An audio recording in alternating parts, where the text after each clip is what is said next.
24 live news पाहण्यासाठी like व subscribe करून बेल आयकॉन दाबा।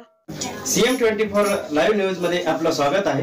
पाहूया आजच्या काही ठळक घडामोडी। सेवा जनशक्ती पार्टीच्या वतीनं आम्ही लोहा विधानसभेची निवडणूक मी स्वतः लढवत आहे आणि लोहा विधानसभेच्या कार्यक्षेत्रामध्ये सेवा जनशक्ती पार्टीच्या प्राध्यापक मनोहर धोंडेच्या प्रेशर कुकर या चिन्हाचं बटन दाबून जनता जनार्दनाने निवडून देऊन काम करायची संधी दिल्यास आम्ही काय करणार आहोत तो विकासनामा, ज्याला आम्ही वचननामा असं नाव दिलंय, तर या मतदारसंघाचा 40 कलमी विकास आराखडा, 40 कलमी विकासाचा कार्यक्रम आम्ही या वचननाम्यामध्ये दिलेला आहे आणि त्या वचननाम्याचा अधिकृतपणे आता या ठिकाणी प्रकाशन झालेलं आहे। बहुजन साक्षर भारत प्रेरक प्रेरिका संघटनेच्या वतीने सेवा जनशक्ती पार्टीला जाहीर पाठिंबा देण्यात आलेला आहे, काय सांगाल?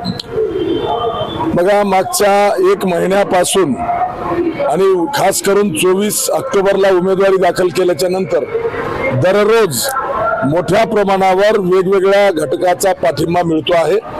आज त्या ठिकाणी महाराष्ट्र राज्य बहुजन साक्षर भारत प्रेरक प्रेरिका संघटना या संघटनेच्या वतीनं जाहीर पाठिंबा देण्यात आलेला आहे। या संघटनेचे प्रत्येक गाव खेड्यामध्ये किमान 4 ते 5 कर्मचारी आहेत मानधन तत्वावरचे, जे ग्राउंड लेवलला, रूट लेवलला काम करतात। त्यामुळं या संघटनेने दिलेला पाठिंबा हा माझ्यासाठी खूपच महत्त्वाचा आहे। अशा अनेक संघटनांचा पाठिंबा यापूर्वीही मिळालेला आहे आणि दररोज किमान 50 ते 100 कार्यकर्त्यांचा पक्षप्रवेश सेवा जनशक्ती पार्टीमध्ये दररोज होतो आहे। कोणी नेता नाही, परंतु सामान्य जनता या ठिकाणी एकवटून सेवा जनशक्ती पार्टीच्या पाठीमागे उभा टाकलेली आहे। ही निवडणूक नेत्यावर नाही तर कार्यकर्त्यावर आहे, किंवा ही निवडणूक खरं तर जनतेने हातात घेतलेली आहे। त्यामुळे किमान 40,000च्या लीडनं आमची जागा निवडून येणार आहे। सेवा जनशक्ती पार्टीच्या वतीने नांदेड जिल्ह्यात कुठे कुठे आणि किती उमेदवार दिलेत कोणते? बघा, वेळेवर सगळा कार्यक्रम लागल्यामुळं सगळीकडे आम्हाला उमेदवार देता आले नाहीत, परंतु अधिकृतपणे नांदेड जिल्ह्यामध्ये जसं लोहा मतदारसंघात मी स्वतः आहे, तसंच देगलूर विधानसभा मतदारसंघामध्ये आमचे दलित चळवळीतलं एक मोठं नाव, जे अनेक वर्ष नांदेड महापालिकेला नगरसेवक होते, ते आमचे मंगेश कदम हे देगलूर विधानसभा क्षेत्रामध्ये SC राखीव मतदारसंघातून सेवा जनशक्ती पार्टीचे अधिकृत उमेदवार म्हणून निवडणूक लढवत आहेत। सेवा जनशक्ती पार्टीचा मुख्य अजेंडा काय, मेन धोरण? सेवा जनशक्ती पार्टीचं स्लोगन आहे, बहुजन OBC, दलित आदिवासी, शेतकरी कष्टकरी, अल्पसंख्याक व उपेक्षित समाजाला न्याय देणारा पक्ष म्हणजे सेवा जनशक्ती पार्टी। या पक्षामध्ये प्रामुख्यानं प्रस्थापितांना स्थान नाही, इथं सामान्य कार्यकर्त्यांना, सामान्य विस्थापित जनतेला स्थान आहे आणि समाजातला सगळ्यात शेवटचा माणूस जो आहे त्याला न्याय देण्यासाठी हा पक्ष काम करतो आहे। आणि म्हणूनच माझ्या सहित या पक्षामध्ये एकही नेता नसताना सामान्य लोकांचे, कार्यकर्त्यांचे, तरुणांचे जथ्थेच्या जथ्थे सेवा जनशक्ती पार्टीमध्ये सहभागी होतात। 18 पगड जाती धर्माचे लोक यामध्ये सहभागी होतात। मोठ्या प्रमाणावर जे अतिसूक्ष्म OBC आहेत किंवा मायक्रो OBC ज्याला म्हणू आपण, त्यामध्ये न्हावी समाज संघटना असेल किंवा धोबी समाज संघटना असेल किंवा भोई समाज संघटना असेल, वड समाज संघटना असेल, बंजारा, वंजारा, धनगर, हटकर, अशा अनेक जातीची वेगवेगळी समाज घटक मोठ्या ताकदीनं सेवा जनशक्ती पार्टीमध्ये सहभागी होतात। त्यामुळं हा विजय, पक्षाचं नावच आहे सेवा जनशक्ती पार्टी, ही सेवा देणारी पार्टी आहे आणि जनतेची शक्ती असलेली पार्टी आहे। ज्या पक्षाच्या नावामध्येच सेवा हे नाव आम्ही संत सेवालाल महाराजांच्या सेवा या भावातून घेतलेला आहे। त्यामुळं 18 पगड जातीचा बहुजन वर्ग जो आहे तो सेवा जनशक्ती पार्टीच्या सोबत आहे। गाववाडी तांड्यातून सुशिक्षित रोजगारांची संख्या दिवसेंदिवस वाढत आहे, तर त्यांच्यासाठी काय तुमचा अजेंडा आहे? बघा, मी माझ्या 40 कलमी कार्यक्रमामध्ये रोजगारावर किंवा स्वयंरोजगारावर मोठा भर दिलेला आहे। त्यामध्ये माझं पहिलंच कलम आहे की नांदेडहून बिदरला जाणारी रेल्वे ही नांदेड, सोनखेड, लोहा, माळाकोळी, माळेगाव मार्गे अहमदपूर, चाकूर ते लातूर रोडला जोडा, ही मागणी मी मंजूर करून घेतली।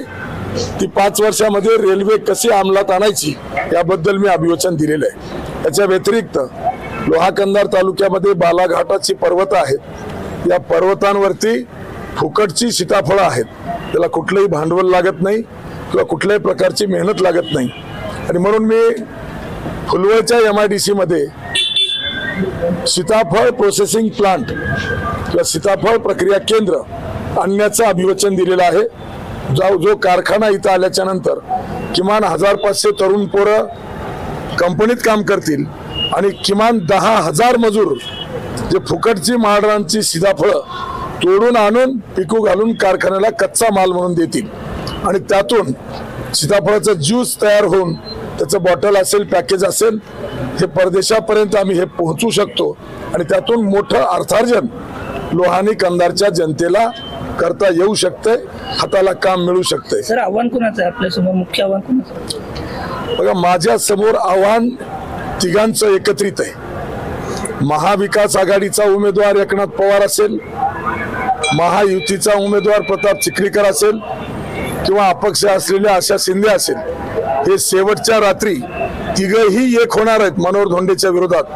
त्यामुळे माझी लढाई कोण्या एका विरुद्ध नाही, तर या प्रस्थापित तिघांविरुद्ध माझी लढाई आहे।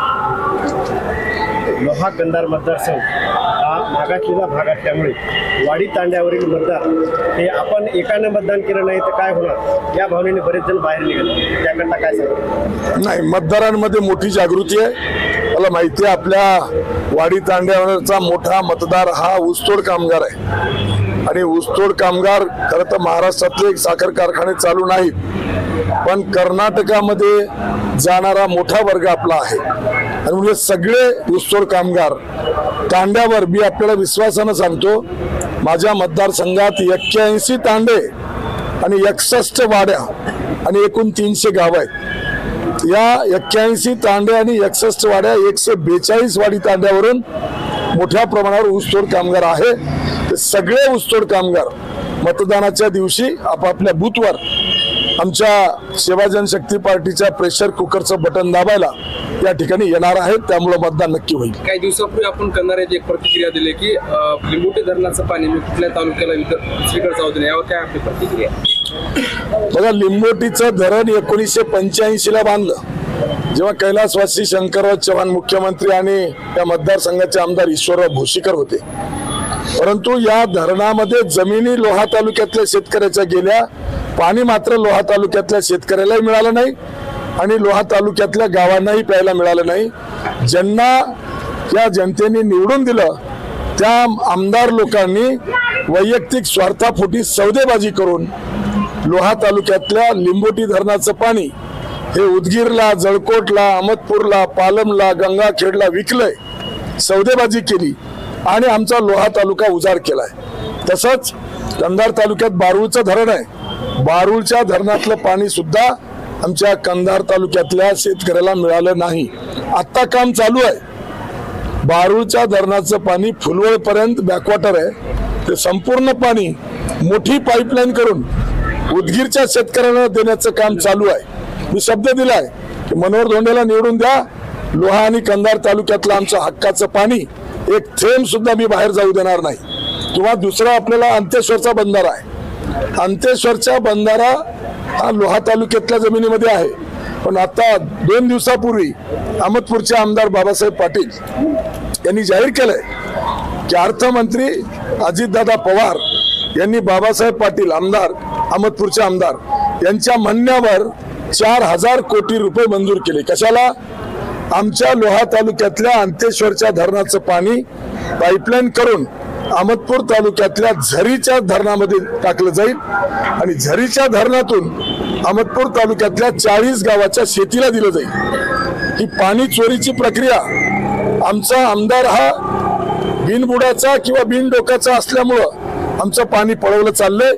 मला जनतेने जर संधी दिली तर अंतेश्वरच्या धरणातलं पाणी असेल का बारूळच्या धरणातलं पाणी असेल, मनोहर धोंडे एक थेंब सुद्धा बाहेर जाऊ देणार नाही अशी मी गॅरंटी दिलेली आहे। आणि यापूर्वी जे लिंबोटी धरणातलं पाणी गेलंय ते आता परत आणता येत नाही, पण लिंबोटी धरणाची उंची वाढून आणखी त्याचा कॅचमेंट एरिया आणि स्टोरेज कॅपॅसिटी वाढवणं आणि तो वाढीव साठा जो आहे तो लोहा तालुक्यातल्या शेतीला देण्याचं काम मनोहर धोंडे नक्की करणार आहे। लोहा कंधार मतदारसंघामध्ये कलंबरचा जो कारखाना आहे तो शेतकऱ्याच्या हक्काचा कारखाना असून ते बरेच दिवसापासून भुईध्वस्त होत आहे। तर तो जर कारखाना चालू झाला तर बरेच या ठिकाणी शेतकऱ्याच्या तर ऊस जाईल, परंतु शेतकऱ्याचे लेकरं सुद्धा त्या शाळेवर त्या कारखान्यावर लागू शकतात। याकरता आपली काय प्रतिक्रिया आहे? बघा, कलंबरचा साखर कारखाना महाराष्ट्रात 2 नंबरचा जुना कारखाना आहे। कैलासवासी विठ्ठलराव विखे पाटील सहकारी साखर कारखाना पहिला आणि कलंबरचा सहकारी साखर कारखाना दुसरा, एवढा जुना कारखाना या मतदारसंघातल्या शेतकऱ्यांची कामधेनू